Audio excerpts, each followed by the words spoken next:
So, ladies and gentlemen, flexing on the internet has become second nature at this point for the majority of people, and celebrities are no different. We've seen many celebrities go out of their way to showcase a extremely lavish lifestyle, and many of us know that many of these celebrities are exaggerating or in some cases lying about how good they have it and what they're doing. But we always jump to just assume that they're just a bunch of egotistical idiots or whatever. Just we always rush to assume these negative things about them and their logic or their motives for wanting to go out of their way to flex on everybody. But we also don't, in my opinion, we don't talk enough about the unspoken pressure that exists for these artists, specifically not just hip hop but just artists in general in music, for them, the pressure that's there for them to seem like they're larger than life. So I wanted to talk about it in this video. Before I continue, make sure you guys hit the like and subscribe button. My name is Mfasis. I'm a artist and I do music as well as podcasts like the one you're watching right now.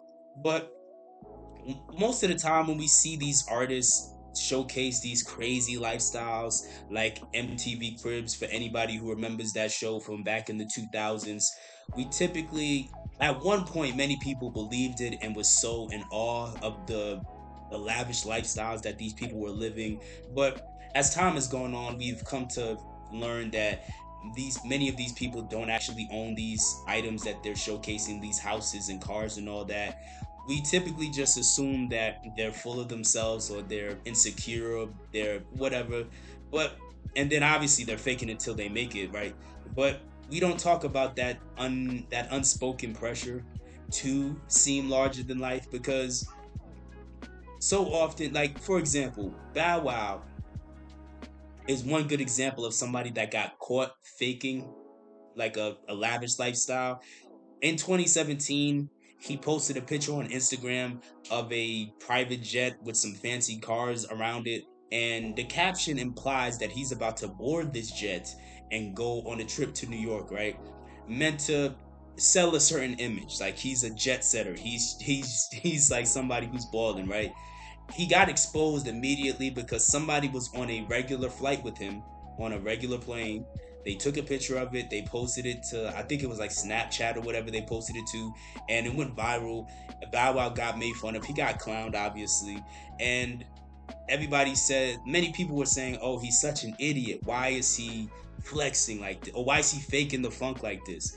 But many artists and many of these celebrities in general, they know that if they don't make themselves seem like they're bigger than life or bigger than the average person, they know many fans are just not even going to give them a chance in the first place. Many people are going to make fun of them, say that they fell off, and dismiss them. And many of them, if they never heard of you yet, they're going to not even give you a chance and dismiss them.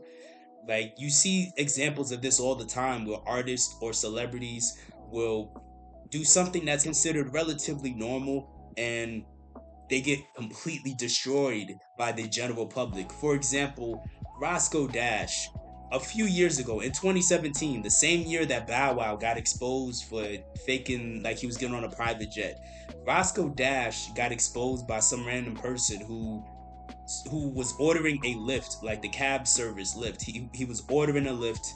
The person who was supposed to pick him up allegedly was Roscoe Dash. Like the picture, well, not allegedly, it was Roscoe Dash's Lyft account, and he posted it online. Now, mind you, he also texted Roscoe saying, "Hey, is this Roscoe Dash?" And Roscoe canceled it, and he posted about it, clearly showing that he was frustrated, saying, "Hey, I had somewhere to be. Roscoe Dash just canceled on me." It went viral as well. Now, why did it go viral? It went viral because you had a bunch of people clowning Roscoe Dash, trying to look down on him, trying to dunk on him and say, "Oh, that's pathetic. He's doing lift and this and that. He's supposed to be a star and all of this." And I like Roscoe Dash's response. It was a very classy response where he's claiming that wasn't really him driving, it was his account, but it was really an account that he opened up and let his friends and family drive on his behalf to so they can make some extra cash, which I don't know how much I buy that. However, it doesn't really matter. The rest of his response was very classy, where he's basically saying, "Hey, there's nothing wrong with doing these type of jobs to support yourself and your family, right? Because many people, as you can see, they look down on artists when you seem like a regular person. Because as much as people like to pretend like they want artists to be down to earth, many people, they don't want to actually be face to face, eye to eye with their favorite artists. They want to look up. They want to look up and think that you're somewhere up in the clouds somewhere, like you're just some demigod or something like that. And I got inspired to do this video topic yesterday because I talked about Joe Budden mentioning how many battle rappers are greatly exaggerating how much they get paid to do their battles. Like, they're claiming they're all make many of them are claiming they get paid 30K a show, 40K a show, 50K a show, 100K a show. And he pointed out the fact that many of them are indeed exaggerating. They don't make nearly as much. And as I was talking about that, I also made the point that many of them feel that pressure to act like they make that much because they can't tell the general public that they're only getting paid more or less, $1,500 or whatever. They can't tell the general public that, because even though there's people like you and me, or you and I, there's people like some of you watching right now as well as me who wouldn't really care. I just want to hear something dope, like some dope songs or a dope battle or whatever. There's a lot of people in the general public where as soon as they feel like you're not really popping like that, they won't even give you a chance. Because again, you got to remember, many fans are not really fans, they're just like consumers. And these consumers just want to be a part of whatever they think is popular, whatever they think is the cool thing to be a part of. They just want to hop, many people want to hop on the bandwagon. And if these artists let people know that they live a relatively normal life, more often than not, they get humiliated. Every now and then, some artists will keep it real and be honest about some of the realistic aspects of their life, and they'll get a positive response. Like, for example, Redman, when Redman had his episode of MTV Cribs, that was probably the most popular version. That was probably the most popular episode of MTV Cribs, just because of the fact that, like, he didn't have a mansion, he didn't have fancy things in his house. It was just like kind of like a regular two-story house in Staten Island, and it just seemed very realistic, very attainable. But again, that's rare situations. More often than not, if an artist seems like they're not that big of a deal anymore, many fans will be quick to just dismiss them.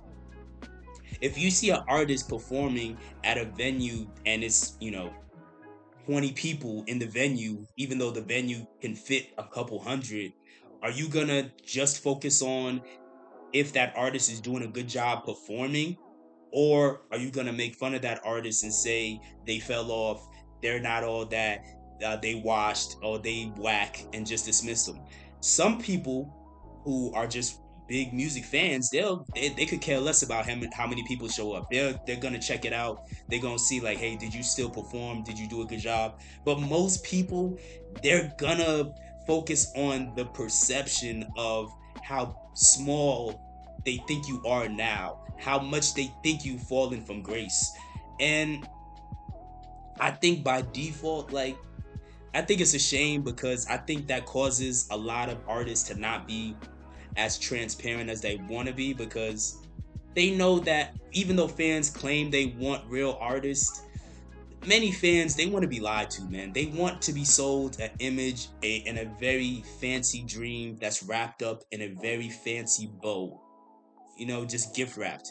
And again, it's a shame, because I think we could have gotten a lot more authentic. I think we could have gotten a lot more interesting content for some of these artists over the years if they were not going to be severely judged for telling people about maybe a tough financial time they're going through, or a tough physical time they're going through. Maybe they had a bad cold or a car accident that they didn't want to talk about or whatever. But either way, that's just something I wanted to kind of, that's just a train of thought I wanted to explore real quick.